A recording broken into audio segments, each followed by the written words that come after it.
നേരം അതിരാവിലെ 3 മണി. ഒരു നീണ്ട യാത്രയ്ക്കുള്ള പുറപ്പാടാണ്. തായ്ലൻഡിലെ ഏറ്റവും പോപ്പുലറായ ടൂറിസ്റ്റ് ഡെസ്റ്റിനേഷനിൽ ഒന്നായ ഫുക്കറ്റിലേക്കാണ് ഈ യാത്ര. അങ്ങനെ നേരെ സുവർണഭൂമി എയർപോർട്ടിലേക്ക് എത്തി. ഡൊമസ്റ്റിക് ടെർമിനലിൽ നിന്നും രാവിലെ 5:30 പുറപ്പെടുന്ന തായ് വിയറ്റ്ജെറ്റ് എയറിൻ്റെ ഫ്ലൈറ്റിലാണ് ഞങ്ങൾക്ക് പോവേണ്ടത്. ഇവിടെ നിന്നും ഏതാണ്ട് 1.5 മണിക്കൂറിൻ്റെ ഫ്ലൈറ്റ് യാത്രയുണ്ട് ഫുക്കറ്റിലേക്ക്. സെക്യൂരിറ്റി ചെക്കെല്ലാം കഴിഞ്ഞ് ബോർഡിംഗ് പാസ് കയ്യിൽ കിട്ടിയപ്പോഴാണ് 6:15 ഫ്ലൈറ്റ് എന്നറിഞ്ഞത്. പിന്നെ നേരെ ഗേറ്റിലേക്ക്.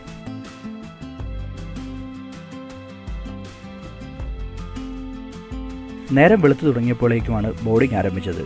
ഉദിച്ചുയരുന്ന സൂര്യനെയൊക്കെ കണ്ടുകൊണ്ട് ഫ്ലൈറ്റിലേക്ക്. ബാങ്കോക്കിൽ നിന്നും ഏതാണ്ട് 1.5 മണിക്കൂർ ഫ്ലൈറ്റ് യാത്രയുടെ ദൂരത്തിലാണ് തായ്ലൻഡിലെ ഏറ്റവും വലിയ ഐലൻഡായ ഫുക്കറ്റ്. ഇത് ആൻഡമാൻ കടലിലാണുള്ളത്.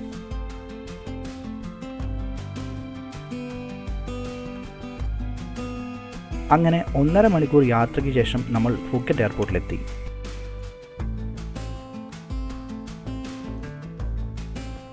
4 ദിവസമാണ് ഈ ട്രിപ്പ് പ്ലാൻ ചെയ്തിരിക്കുന്നത്.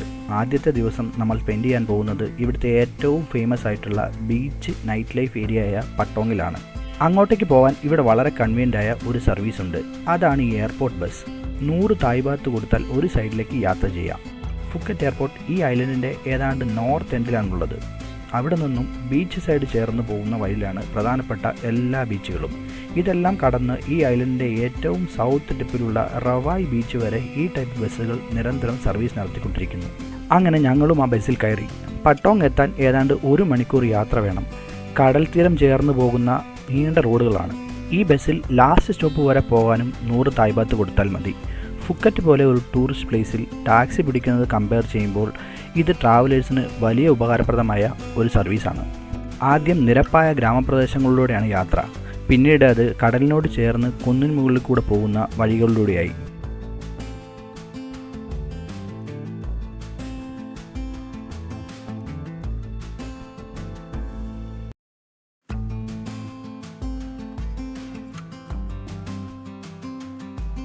ഇനി പട്ടോങ് എത്തി ലഞ്ചും കഴിച്ച് നമ്മുടെ ഹോട്ടലും കണ്ടുപിടിച്ച് ഒന്ന് റെസ്റ്റ് എടുത്തിട്ട് വേണം സ്ഥലങ്ങളൊക്കെ കാണാൻ. അങ്ങനെ പട്ടോങ് എത്തി ഒന്ന് റെസ്റ്റ് എടുത്ത ശേഷം ഈവനിങ് ആയപ്പോൾ പുറത്തിറങ്ങി. അപ്പോഴേക്കും പട്ടോങ് വളരെ ആക്റ്റീവായി തുടങ്ങി. ഫുക്കറ്റിലെ തന്നെ ഏറ്റവും വലിയ നൈറ്റ് ലൈഫ് ഏരിയയായ പട്ടോങ് വാക്കിംഗ് സ്ട്രീറ്റും അതിനടുത്തുള്ള ബീച്ചും കാണാനായി അങ്ങോട്ടേക്ക് നടന്നു. നമ്മൾ എത്തുമ്പോഴേക്കും നേരം ഇരുട്ടി തുടങ്ങിയിട്ടേ ഉള്ളൂ. 1-2 മണിക്കൂർ കൂടെ കഴിഞ്ഞാൽ ഇവിടം ആളുകളെ കൊണ്ട് നിറയും. ബംഗ്ലാ റോഡെന്നും ഈ വാക്കിംഗ് സ്ട്രീറ്റിന് പേരുണ്ട്. 2 വശങ്ങളിലും നിറയെ ബാറുകളുമായി രാത്രി മുഴുവനും ആക്റ്റീവായിരിക്കുന്ന ഈ സ്ട്രീറ്റാണ് ഫുക്കറ്റിലെ നൈറ്റ് ലൈഫിൻ്റെ കേന്ദ്രമെന്ന് തന്നെ പറയാം. സമയം 6 മണി കഴിഞ്ഞിട്ടേ ഉള്ളൂ. അതുകൊണ്ട് തന്നെ ആളുകളുടെ തിരക്കൊക്കെ നന്നായി കുറവാണ്. എന്നാൽ ഈ സ്ട്രീറ്റിലൂടെ നടന്ന് അതിൻ്റെ അങ്ങേയറ്റത്തുള്ള ബീച്ചിലേക്ക് പോകാമെന്ന് വിചാരിച്ചു.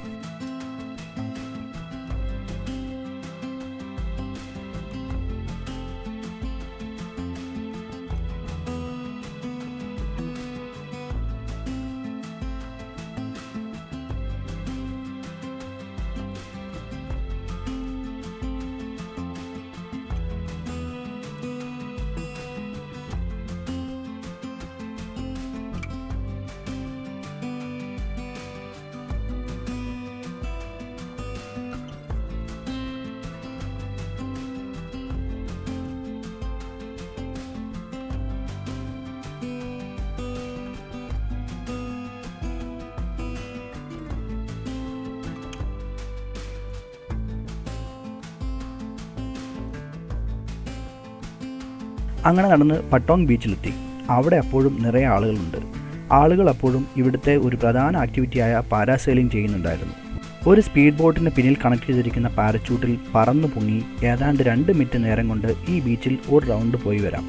ഏതാണ്ട് 1000 മുതൽ 1500 തായ് ബാത്ത് വരെയാണ് ഇതിന് ചാർജ് ചെയ്യുന്നത്.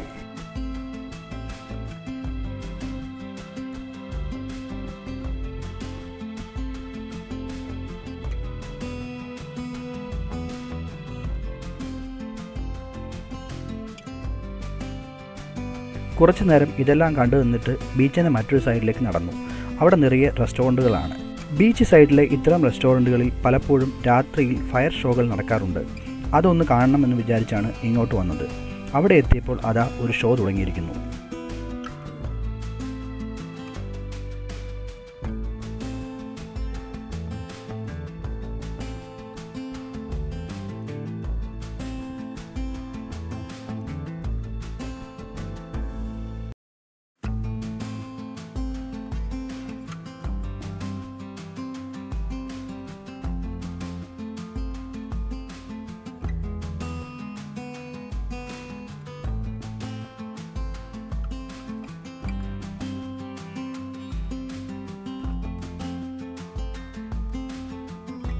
കുറച്ചു നേരം അതും കണ്ടു നിന്നിട്ട് വീണ്ടും നടന്നു.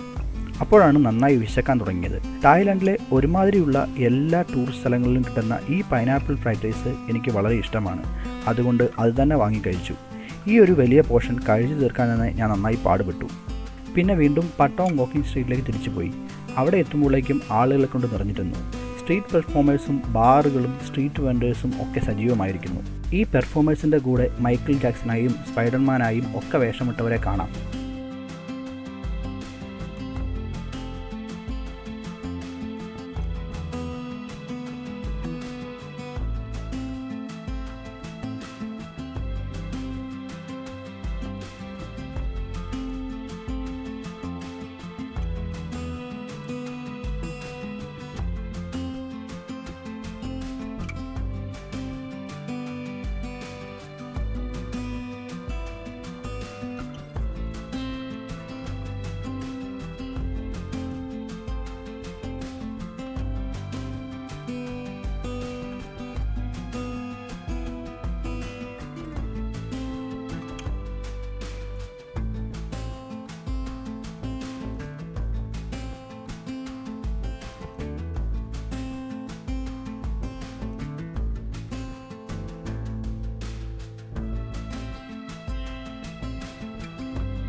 കുറേ നേരം അവിടെ ചുറ്റി നടന്ന് ആ വൈബൊക്കെ എൻജോയ് ചെയ്ത ശേഷം ഞങ്ങൾ തിരിച്ച് ഹോട്ടലിലേക്ക് നടന്നു. പിറ്റേന്ന് അതിരാവിലെ തന്നെ ഉണർന്ന് ബീച്ചിലേക്ക് ഒന്ന് നടക്കാമെന്ന് വിചാരിച്ച് അങ്ങോട്ടേക്ക് പോകുമ്പോൾ വീണ്ടും ഈ സ്ട്രീറ്റിലെത്തി. ഇന്നലെ രാത്രി ആളുകൾ തിങ്ങി നിറഞ്ഞ ഇവിടെ ഇപ്പോൾ ബ്രേക്ക്ഫാസ്റ്റ് വിൽക്കുന്ന ആളുകളും പിന്നെ കുറച്ച് ക്ലീനിങ് സ്റ്റാഫും മാത്രം.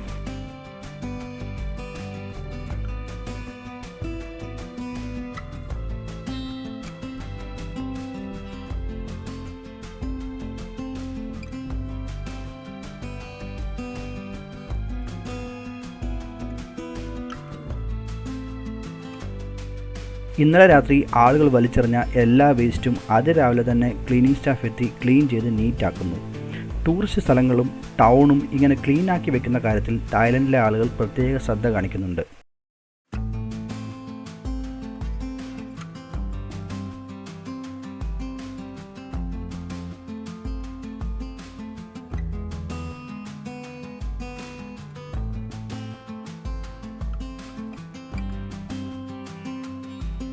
അതൊക്കെ കണ്ടുകൊണ്ട് നമ്മൾ വീണ്ടും നടന്ന് ബീച്ചിലേക്കെത്തി. രാവിലെ ആയതുകൊണ്ടാവണം അവിടെയും അത്രയധികം ആളുകളൊന്നും ഉണ്ടായിരുന്നില്ല.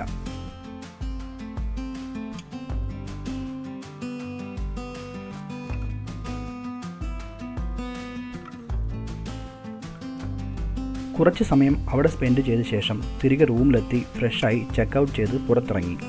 ഇന്നിനി പോവേണ്ടത് ഫുക്കറ്റ് ഓൾഡ് ടൗണിലേക്കാണ്. അതിനായി ഇവിടുത്തെ പബ്ലിക് ട്രാൻസ്പോർട്ട് സർവീസാണ് നമ്മൾ ഉപയോഗിക്കുന്നത്.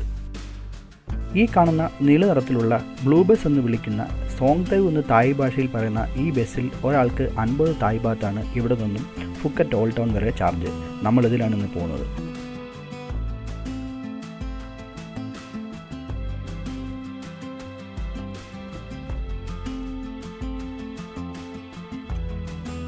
ഇവിടെ നിന്നും ഏതാണ്ട് 40 മിനിറ്റ് യാത്രയുണ്ട് ഫുക്കറ്റ് ഓൾഡ് ടൗണിലേക്ക്. കുറേ ദൂരം പട്ടോങ് ബീച്ച് സൈഡിൽ കൂടെ ഓടിയ ശേഷമാണ് പിന്നീട് തിരിഞ്ഞു പോകുന്നത്. അതുകൊണ്ട് രാവിലത്തെ പട്ടോങ് ബീച്ചിൻ്റെ കാഴ്ചകളും കാണാൻ സാധിച്ചു.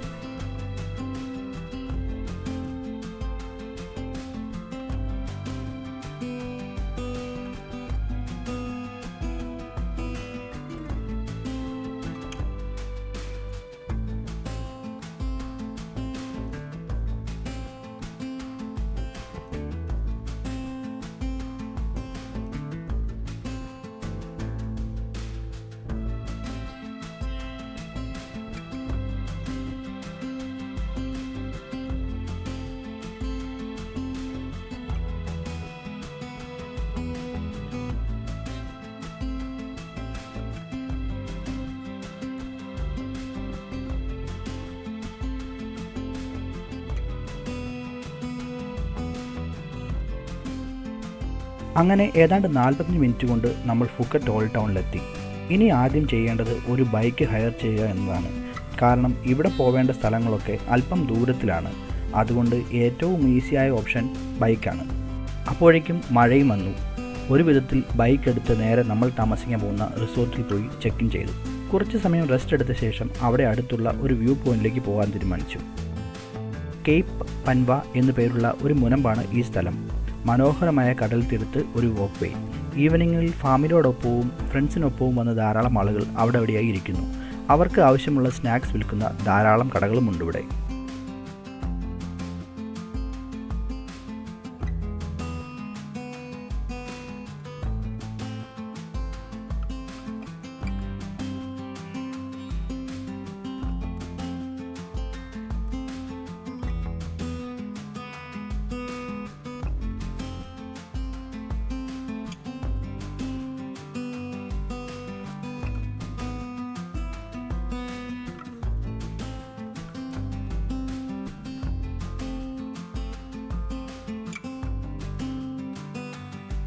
നേരം വൈകുന്നു. ഇനി ഡിന്നറും കഴിച്ച് റൂമിൽ പോയി കിടന്നുറങ്ങണം.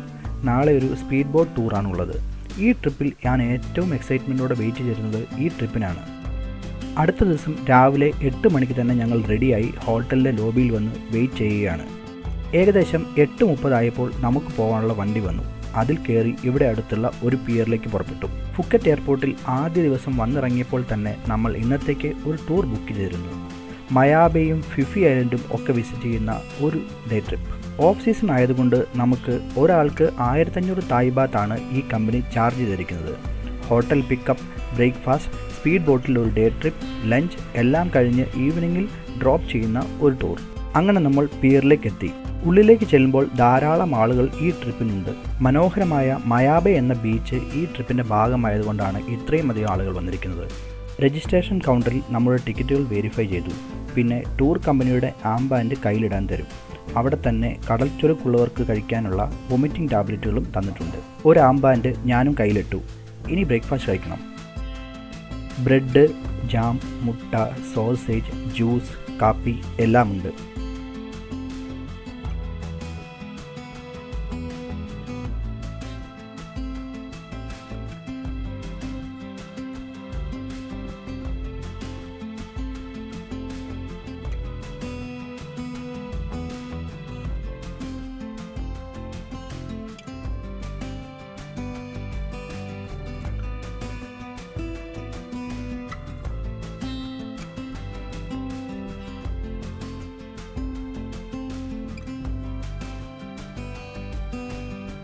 ഫുഡ് കഴിച്ചിട്ട് വന്നപ്പോഴേക്കും നമ്മുടെ ടൂർ ഗൈഡ് ഈ ടൂറിനെ കുറിച്ചുള്ള ചെറിയൊരു ഇൻട്രഡക്ഷൻ തന്നു.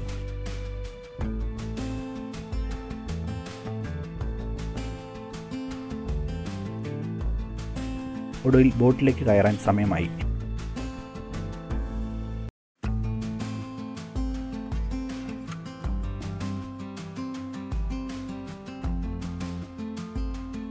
ഏതാണ്ട് 10 മണിയായപ്പോഴേക്കും ബോട്ട് പുറപ്പെട്ടു.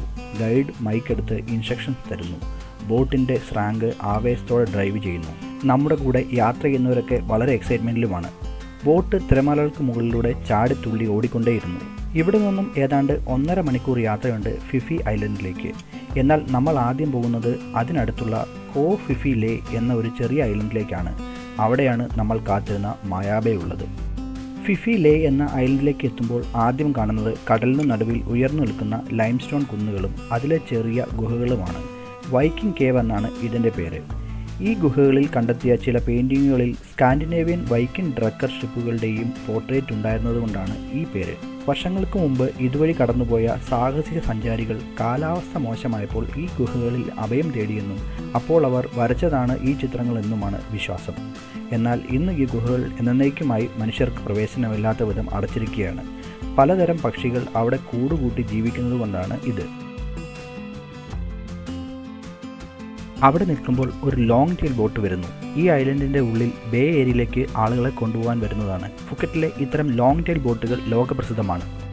നമ്മൾ വന്നതുപോലെ തന്നെ പല ടൂർ കമ്പനികളുടെ കൂടെ ധാരാളമായി പല ബോട്ടുകളിലായി ആളുകൾ വന്നിട്ടുണ്ട്. അതെല്ലാം അവിടെയെ നിർത്തിയിട്ടിരിക്കുന്നത് കാണാം. ഐലൻഡിൻ്റെ ഉള്ളിലേക്ക് കടക്കുമ്പോൾ ധാരാളം ലോങ് ടെയിൽ ബോട്ടുകൾ നിർത്തിയിട്ടിരിക്കുന്നത് കാണാം. ഈ ബോട്ടിൻ്റെ ലോങ് ടെയിലിൽ കയറിയിരുന്ന് ഈ ലൈംസ്റ്റോൺ കുന്നുകളുടെയും നീലക്കടലിൻ്റെയും ബാക്ക്ഗ്രൗണ്ടിൽ ഒരു ഫോട്ടോ എടുക്കുന്നത് ഫുക്കറ്റ് ട്രിപ്പിൽ എല്ലാവരും ചെയ്യാറുള്ള ഒന്നാണ്. അങ്ങനെയാണ് ഈ ബോട്ടുകൾ ലോകപ്രസിദ്ധമായത്. ഈ ലോങ് ടെയിൽ ബോട്ടുകളിലെ യാത്ര നമ്മൾ പ്രത്യേകമായി പേ ചെയ്ത് പോവേണ്ടതാണ്. അങ്ങനെ കുറേ ആളുകൾ ആ ലോങ് ടെയിൽ ബോട്ടിൽ പോയി കഴിഞ്ഞപ്പോൾ നമ്മുടെ ബോട്ട് ഒരു ഭാഗത്തായി ഒതുക്കി നിർത്തി. ഈ സമയം ആളുകൾക്ക് കടലിൽ നീന്താനുള്ളതാണ്.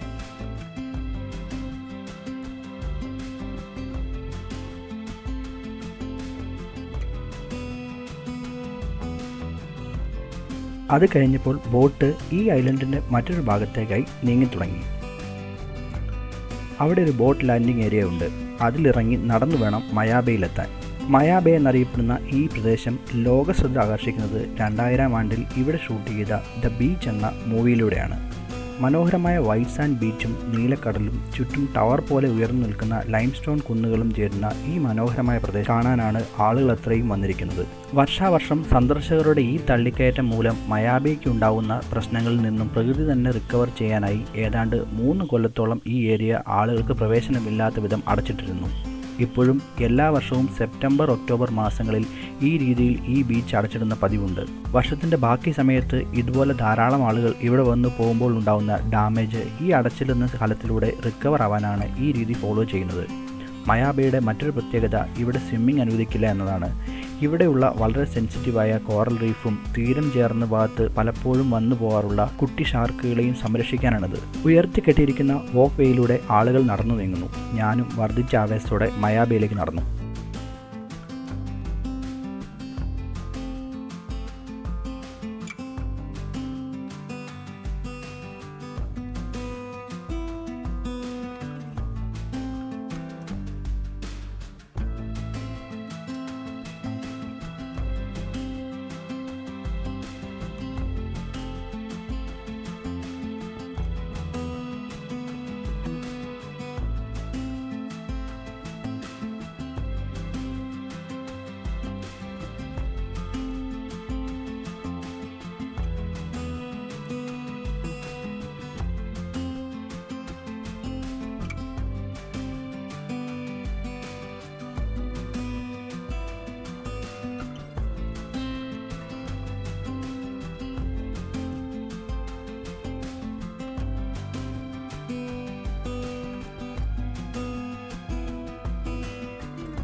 ആ നടപ്പിനൊടുവിൽ മയാബേയിലേക്ക് എത്തുമ്പോഴുള്ള കാഴ്ച ഇതാണ്.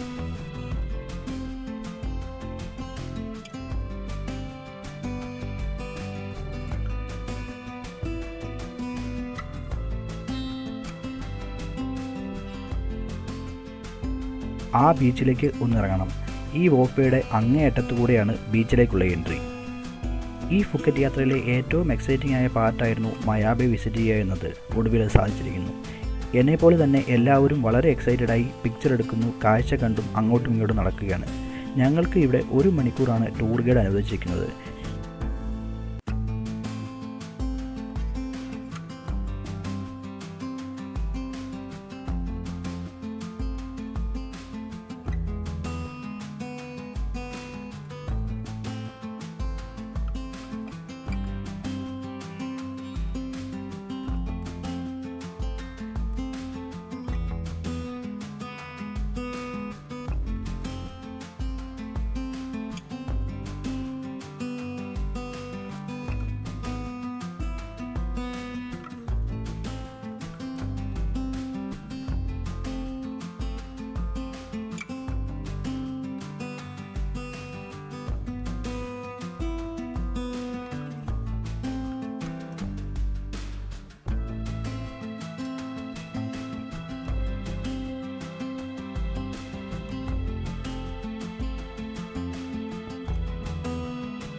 ഏകദേശം 45 മിനിറ്റ് കഴിഞ്ഞപ്പോഴേക്കും നല്ല കാറ്റ് വീശാൻ തുടങ്ങി. പുറകെ നല്ല മഴയും.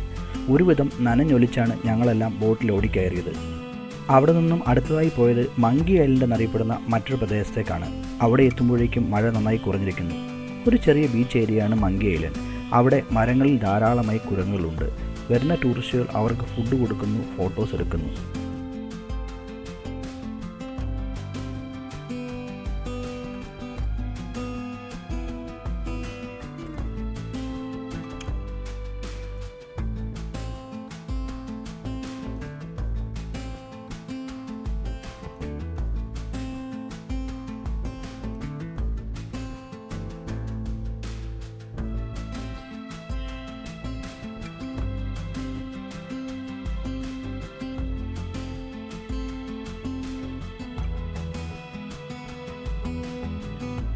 ഇനി സ്നോർക്കലിംഗ് ചെയ്യാനുള്ള സമയമാണ്. സ്നോർക്കലിംഗ് ചെയ്യാൻ താല്പര്യമുള്ളവർക്കെല്ലാം ഗൈഡ് അതിനു ആവശ്യമായിട്ടുള്ള ഉപകരണങ്ങൾ നൽകി കടലിലേക്ക് ചാടാൻ അയച്ചു.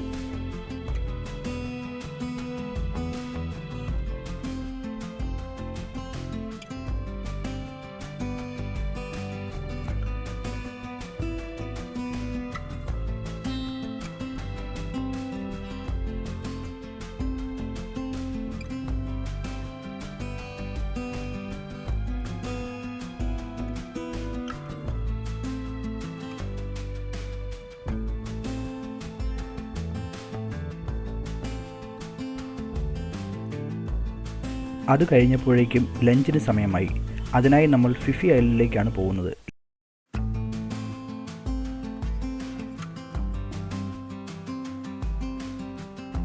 അവിടെയുള്ള ഒരു റെസ്റ്റോറൻറ്റിലാണ് നമുക്ക് ലഞ്ച്. അങ്ങോട്ടേക്ക് നടക്കുകയാണ് ഞങ്ങൾ. അപ്പോഴാണ് ഈ ബോർഡ് കണ്ടത്. അന്വേഷിച്ചപ്പോൾ അവിടുത്തെ ഒരു സ്റ്റാഫ് കോഴിക്കോട് നിന്നുള്ള ആളാണെന്നും അയാളാണ് ഇതിൽ പിന്നിലെന്നും അറിയാൻ സാധിച്ചു. മലയാളി ഇല്ലാത്ത ഒരു നാട് ഈ ലോകത്തുണ്ടാവില്ലല്ലോ. ചന്ദ്രനിൽ പോയാലും അവിടെയും ഒരു മലയാളി ചായക്കട നടത്തുന്നുണ്ടാവുമെന്നാണ് നമ്മളെപ്പോഴും പറയാറുള്ളത്. അതുപോലെ തന്നെ ഇതും. ലഞ്ചിന് ശേഷം നമ്മുടെ ഈ ഡേ ടൂറിലെ അവസാന ഡെസ്റ്റിനേഷനായ കായ് ഐലൻഡിലേക്കാണ് പോകുന്നത്. ആൾതാമസമില്ലാത്ത ഒരു ചെറിയ ഐലൻഡാണ് കായ്. എന്നാൽ ധാരാളം കടകളും ആക്ടിവിറ്റികളും സഞ്ചാരികൾക്കായി ഒരുക്കി വെച്ചിരിക്കുന്നു ഇവിടെ.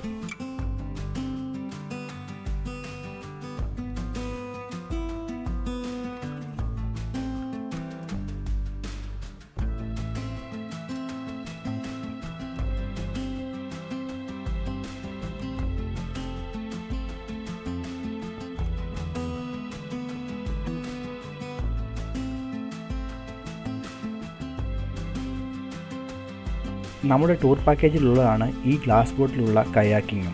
അതിനായി ഓരോരുത്തരായി കടലിലേക്ക് ഇറങ്ങി തുടങ്ങി.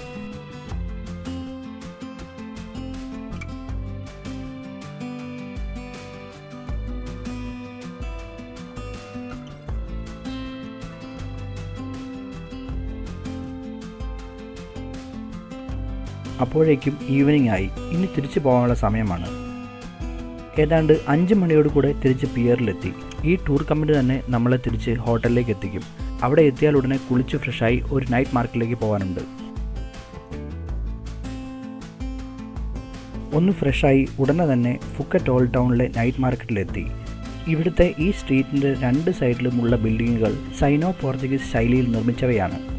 ആദ്യത്തെ കച്ചവടക്കാരായി ഇവിടെ എത്തിയ പോർച്ചുഗീസുകാർ ഇവിടെ പിന്നെ താമസമാക്കുകയും ചൈനീസ് തൊഴിലാളികളെ കൊണ്ട് അവർക്ക് ആവശ്യമുള്ള ബിൽഡിങ്ങുകൾ ഉണ്ടാക്കുകയും ചെയ്തപ്പോൾ ചൈനീസ് പോർച്ചുഗീസ് ശൈലികൾ ഒത്തുചേർന്നുണ്ടായതാണ് ഈ സീനോ പോർച്ചുഗീസ് ശൈലിയിലുള്ള കെട്ടിടങ്ങൾ. ഇന്ന് ഈ സ്ട്രീറ്റും ഇവിടുത്തെ ഈ നൈറ്റ് മാർക്കറ്റും ലോക്കൽ തായ് ഫുഡിനും സ്ട്രീറ്റ് ആർട്ടിസ്റ്റുകൾക്കും വളരെ ഫേമസ് ആണ്. അവിടുത്തെ കാഴ്ചകളും കണ്ട് കണ്ണിൽ കണ്ടതൊക്കെ വാങ്ങി തിന്ന് ചുറ്റി നടക്കുമ്പോഴാണ് ഈ ഗോൾഡൻ ഡ്രാഗൺ സ്റ്റാച്ചു എൻ്റെ കണ്ണിൽപ്പെട്ടത്. ചൈനീസ് വിശ്വാസപ്രകാരം ഫുക്കറ്റ് ഐലൻഡിൻ്റെ സംരക്ഷകനാണ് ഈ ഗോൾഡൻ ഡ്രാഗൺ. 2006 ഈ സ്റ്റാച്ചു ഇവിടെ സ്ഥാപിച്ചത്. ആ നൈറ്റ് മാർക്കറ്റിലെ കാഴ്ചകളും കണ്ട് കുറേയധികം ഭക്ഷണവും കഴിച്ച് ഒരുപാട് ലേറ്റ് ആയപ്പോഴാണ് ഹോട്ടലിലേക്ക് തിരിച്ചു പോയത്. പിറ്റേന്ന് നേരത്തെ തന്നെ ഉണർന്ന് അവിടെ അടുത്തുള്ള ബീച്ച് ഏരിയയിൽ സൺറൈസ് കാണാൻ പോയി.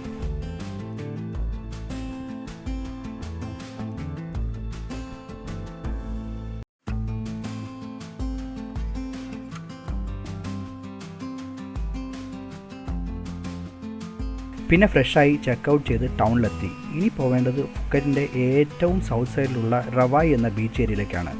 നമ്മൾ ഇങ്ങോട്ട് വരാൻ ഉപയോഗിച്ച അതേ ടൈപ്പ് ബ്ലൂ ബസ് തന്നെയാണ് ഇപ്പോഴും ഉപയോഗിക്കാൻ പോകുന്നത്. എന്നാൽ ഇത് മറ്റൊരു റൂട്ടിലാണ് റവായിലേക്ക് പോകുന്നത് മാത്രം.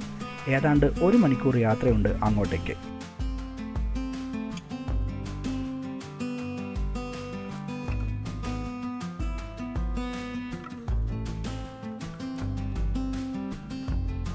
അങ്ങനെ നീണ്ട ഒരു യാത്രയ്ക്ക് ശേഷം നമ്മൾ റവായിലെത്തി. വളരെ ശാന്തമായ ഒരു ബീച്ച് ഏരിയയാണ് ഇവിടെ.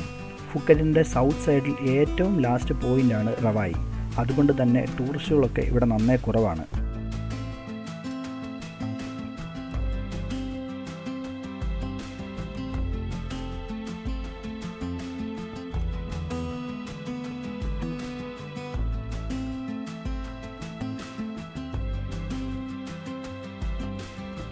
അവിടെ കുറേ നേരം ചുറ്റി നടന്നു. പിന്നെ ഒരു ലേറ്റ് ലഞ്ചും കഴിച്ച് 4 മണിയോടെ അവിടെ നിന്നും പുറപ്പെടുന്ന എയർപോർട്ട് ബസ് പിടിച്ച് എയർപോർട്ടിലേക്ക്.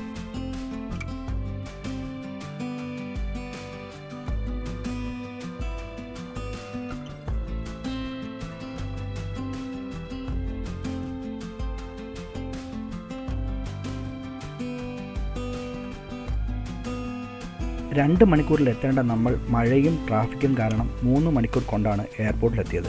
അവിടെ എത്തിയപ്പോഴാവട്ടെ ഫ്ലൈറ്റും ലേറ്റ്. പിന്നെ ഒടുവിൽ 9:30 ഫ്ലൈറ്റ് ടേക്ക് ഓഫ്. ശരിക്കും ഒരു ടൂറിസ്റ്റ് പ്ലേസ് തന്നെയാണ് ഫുക്കറ്റ്. അതുകൊണ്ട് തന്നെ അല്പം എക്സ്പെൻസീവ് ആണ് അവിടെയെല്ലാം. എന്നാലും മയാബെ ഒരു മിസ് ചെയ്യാൻ പാടില്ലാത്ത അനുഭവമാണെന്ന് തന്നെ പറയാം. ഏതാണ്ട് 11 മണിയോടെ ബാങ്കോക്കിൻ്റെ ആകാശത്തെത്തുമ്പോൾ ഒരു ട്രിപ്പ് കൂടെ തീർന്ന സങ്കടമാണ് മനസ്സിൽ.